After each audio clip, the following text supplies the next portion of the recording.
Hi, this is Brent Hoover. I'm the writer, director, and producer of The Odyssey of Destiny. This film has been a passion project of mine for 13 years, and with the help of Trey Workman, we set out to make it happen. I was able to convince various cast and crew members around the country to record their thoughts regarding their experiences on this independent production. Be warned, spoilers ahead.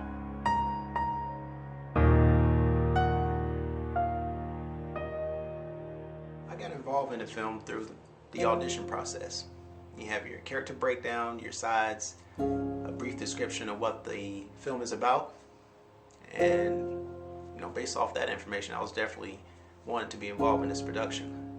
So I went through an in-person audition for Brent and his best friend Trey, showed them my work to the best of my abilities, and hope for the best. People around here seem to warm up to you. Yeah, it's kind of like living with your in-laws. You should be happy that Jen doesn't have a mom, but you have a mother-in-law from hell. Believe me, man, that's not fun. And then I finally got a call that I booked the role. And then when I went in and I met with Brent, and we did the audition, and I still think that actually my Baron audition was better than my Christian Atkins one. Damn it, say something. You think that's a good idea? Or what are you gonna do, kick my ass again? Now that you mention it.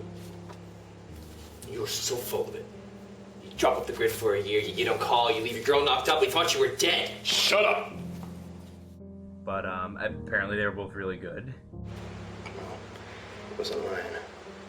And we talked a little bit, and I remember I brought up the fact that I did some combat, which there was a lot of combat in the script, so that was definitely going to be helpful. And then a couple of days later, I got the email that offered me the role of Christian Atkins, which was huge for me. I'd never played a lead character in a role like this in a feature-length film. I'd done some shorts in college and such, but nothing this big. So my first reaction was terrified. The casting of Christian Atkins was a little complicated. Ultimately, Zach won me over with his audition. The funny thing is, the first thing I'd ever seen of Zach on screen was a clip of him running around in his underwear because he used to be a sketch comedy actor for PSL, Pineapple Shaped Lamps in Wilmington, North Carolina. So I was like, well, there's that, but then I have his audition. I'm like, can we make this guy an action hero?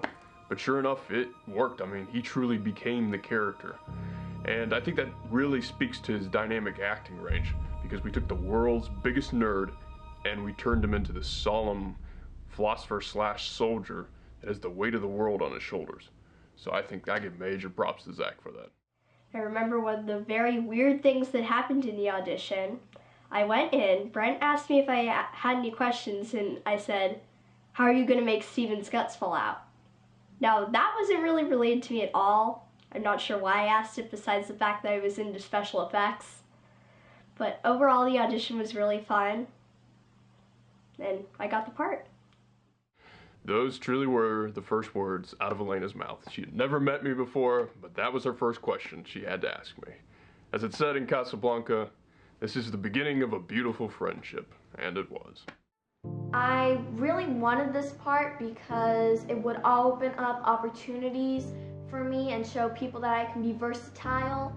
And I saw a casting call online for a child soldier on Odyssey of Destiny, so I called up Michelle Seidman and I auditioned. And next thing you know, I got the part, so I was really happy about that.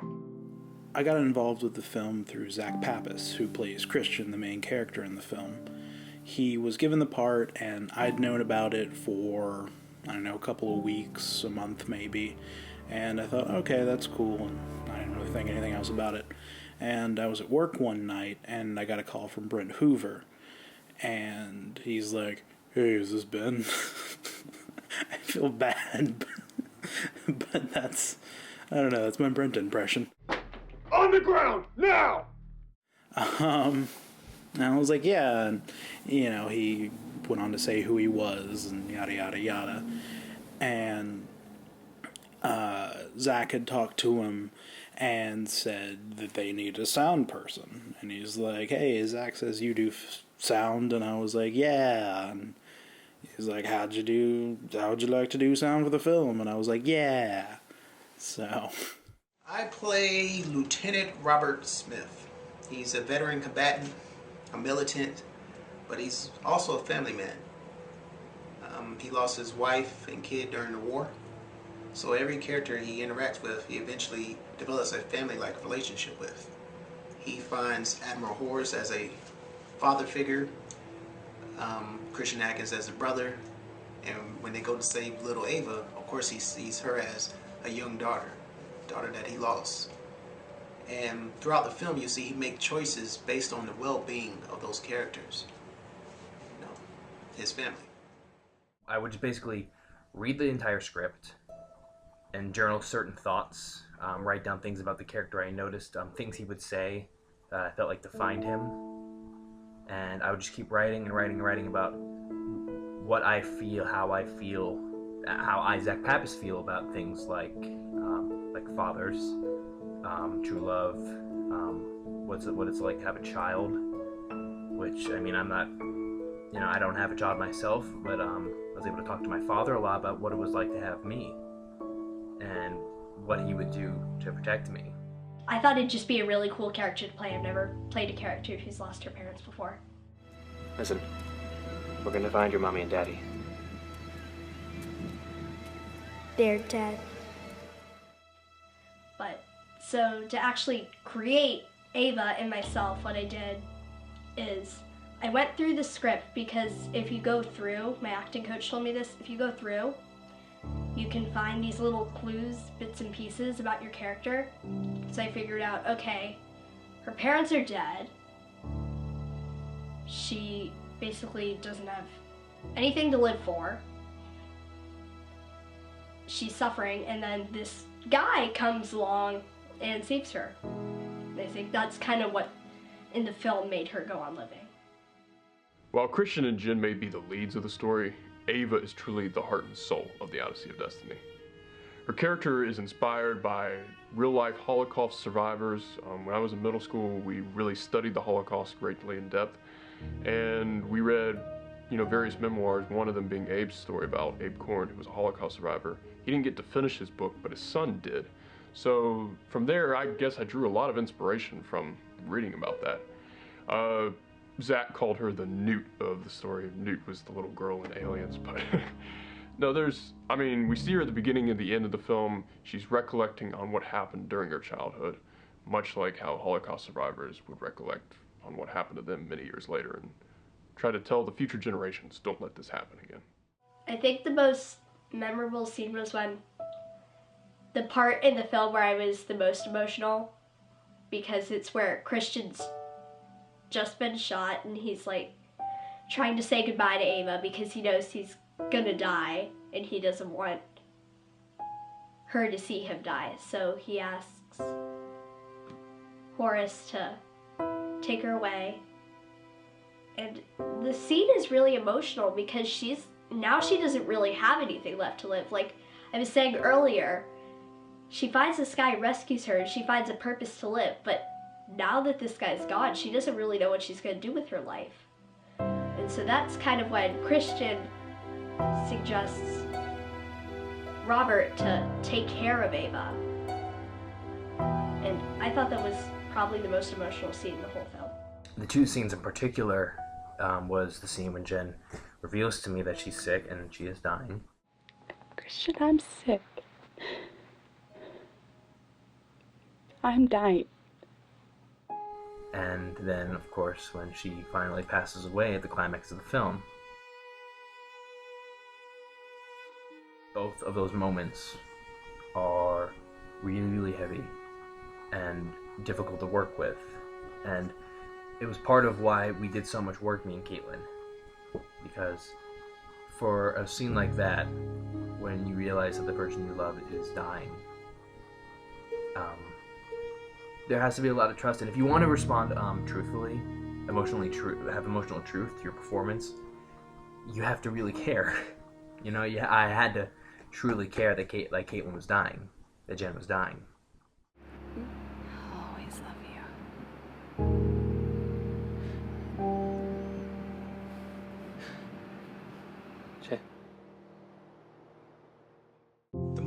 funeral scene would, my opinion, would definitely be the eulogy speech of Talon Atkins, performed by the great Don Harmon.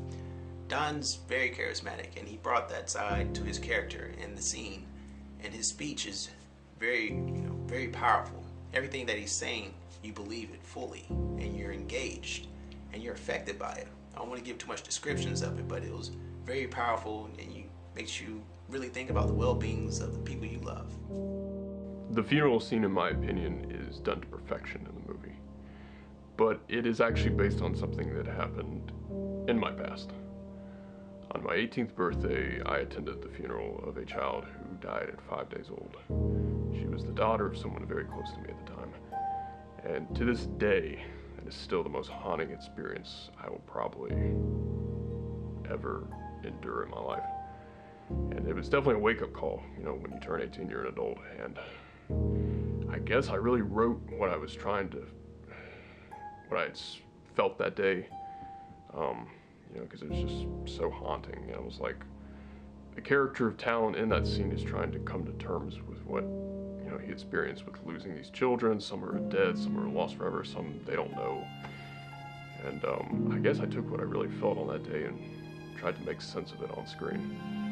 But once again, Don Hartman's acting in that scene is truly phenomenal.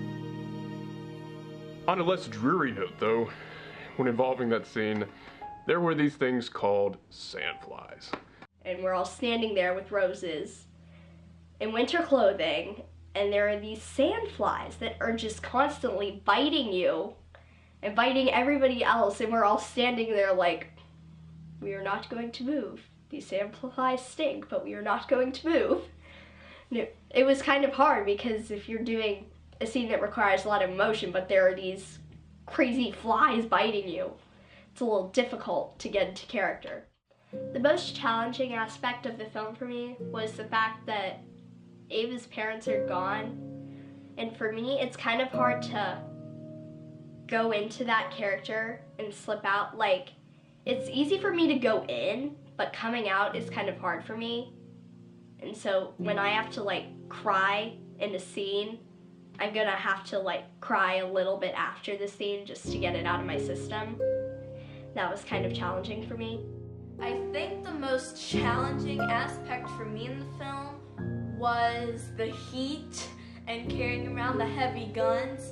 I think actually all of us went through 10 bottles of water each back on the set, but I mean, it was so hot and we had to act like we were shivering because it was supposed to be winter when really it was 90 degrees. Another one that was just character aspect challenge really is the scene where we're in Christian's house and Steven is holding a gun up against my head. Back away. Slowly. And you're about to die. When someone's about to die, the first thing they think is, what's gonna happen after I'm dead?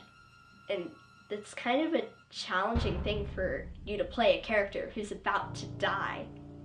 Because no one wants to die. In general, I'm kind of a little scared of dying, so that was really hard for me. The Steven shootout scene was very nerve-wracking.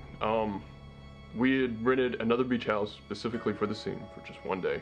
And so on that last Tuesday, we just basically that entire day shot this, intense scene involving Devin and Elena and Zach and Quentin. And even myself and Trey, because the two of us, we actually appeared as the Ecliptics in there. We didn't have time to find someone else. We're like, okay, you know what, we can do the scene. I can use my deep voice, throw it a little deeper, make me sound scary. So, but overall, I was very impressed because, we were like, is this shootout scene gonna work? And it actually did. So the acting in it was quite good. All the cast was super nice. Everyone was really friendly. I wasn't exactly expecting that because, I've been really blessed because all the casts I've worked with so far have all been very friendly. But I know there's gonna come a day where I'm gonna work and there's gonna be a not so friendly cast. I mean, besides the fact that we were wearing winter clothes and walking on the beach in the middle of summer, it was pretty awesome. My sister got to come on for one of the lunch breaks and we named everyone some sort of bear. It started out when she was calling Josh Panda Bear, Then we called Zach Teddy Bear. And then everybody had a bear name. And then we called Brent Sun Bear because he had sun poisoning. Oh yes, the sun. Well, the first day, you know, we shot Bird Island night, nothing, no problem. The first Monday, you know, there was sort of a storm in the beginning, so I only got a light sunburn. Tuesday, we go out the first thing morning. We're gonna go walk 2 miles to Bird Island. It's very cloudy, you know, the storm's front's still sort of there. So I'm like, you know, I'm in a rush. I don't even think about it. I don't grab a hat, don't put on any sunscreen. Sure enough, the storm front leaves. It's bright and sunny. We're out there from 8 o'clock to 5:30. About 3:30 the next morning on Wednesday, I woke up with a severe case of sun poisoning. Yes, with all the lovely physical ailments and even the chills. So everyone was sort of wondering, you know, crap, what's gonna happen? But I ended up shooting a 12-hour day the next day on top of sun poisoning. And after that, you know, I would sort of take a shirt, you know, tie it over, you know, use it as kind of a balaclava. And it really wasn't helpful until actually the Saturday. Bront'e, her family came down because she was one of the child soldiers, and her dad actually lent me her fishing hat. And that was actually what I needed. And I started using aloe vera at the time, but that was very stressful because you're trying to shoot a movie, but you're also recovering from severe sun poisoning. And yes, sun poisoning is much, much worse than sunburns. But thankfully with the fishing hat, and I started wearing aloe vera and, you know, just covering up with jackets, I was able to get through the rest of the production. But yes, ever since then, Elena has nicknamed me Sun Bear. It's not like one of those if you're on a big set and you always look over your shoulder like, or am I doing something wrong? I mean, actually, I will admit that I was a little nervous until I saw other kids there, especially Taryn, and he was actually the very first person that I did a movie with that started my career for acting, my dream. So seeing him actually made me very loose and everything. There were a couple of vibes on set. Some of them were like, practice, practice, practice. Boy, if you want a daddy, I'd whip your ass. Others of them were like goofy. Well, comms are jammed. Looks like we're on our own, boys. So there are a couple different vibes. One morning, we all just get to our headquarters or whatever, getting ready to shoot, and Joshua Allen, you know, he was always upbeat and positive. Says to Don, he noticed he's wearing I think a Packers hat it was. He's like, "Hey man, you like the Packers?" And Don just looks at him and goes, "Shut up." It took a while for us to catch on that Hartman is truly a method actor. And like Ben's story with him and Josh, you know, the character Talon is a grumpy old dude. Well, because Hartman is such a method actor, he literally was Talon for those 2 weeks until he went home. No, he stayed in character. So once I caught on to that, I'd start poking fun of him at it. But no, Hartman, I mean, he is a legendary caliber of actor, and I was truly privileged to work with him. We had a lot of trademark phrases or production quotes. I created one and wasn't even trying to. There's a vocal exercise I like to do. I'm not a singer, but I like to try to act like I can sing. It's one of the talents I wish I had. But to help warm up my voice and really, you know, bring the energy right before a scene, I'll always yell out, "Oh yeah!" Just like the singers, and I mean really engage into it like the singers doing concerts and stuff, and veins popping out their neck, and they really feeling that music, man. I'm really going in with "Ooh yeah!" and just bring out this energy, because I'm like, man, I just let out a tune, knowing good and well I can't sing, so I have nothing to worry about, man. Let's do this scene. Have pressures, but next thing I know, everybody on set is doing it. Like right before a scene, someone was shouted out, "Oh yeah!" I mean, it's crazy. And poor Brett, our director, he was so clueless. He was just looking at us. Actors. When there's that dinner scene where we're supposed to be eating goat, it's actually pork barbecue. And the meal was actually pretty good, which was odd because I didn't think a fake meal would be that good. So That dinner scene, everyone looks that mad because they were. It was like everyone was tired, they had this food in front of them, they couldn't eat it until we got halfway through the scene. So it was very authentic. Now once we got to that part where they finally were able to eat, everyone was like, hey, this is good, everyone relaxed, so it's kind of a funny story, so. There's a time when we're driving back from the aircraft carrier. Quentin's sitting over here, and Zach's sitting over here, and I'm in the middle, and I don't know who took the picture of it, but there was a picture where my mouth is open, and they're both asleep. It's like, oh, I didn't realize I talked that much. I mean, people always tell me I'm a chatterbox, but I didn't realize I talked that much. This has been 13 years in the making. Thankfully, the guy I consider to be my brother, Trey, has definitely helped me out through that entire time. And so big thanks to Bob, wherever he is, for not thinking I was too crazy and starting up this venture. So I guess I'm going to leave it at that. This film has been a passion project of mine. It's been my life work, and I hope you enjoy it. So. Like when I saw it, I started crying, and I'm not kidding, I actually started crying, but there was so much emotion and loss. But it was the first time I'd ever seen myself in like an actual movie. Of course, everyone was at the private screening, even the little baby Ryder. Got a picture with him. Working with Brent was awesome. Brent, he has a great vision and he knows what he wants. I mean, he created all this, and this is his baby. And every scene, he has his direction, but it was always, okay, this is what I want. Use your creative abilities and make it happen.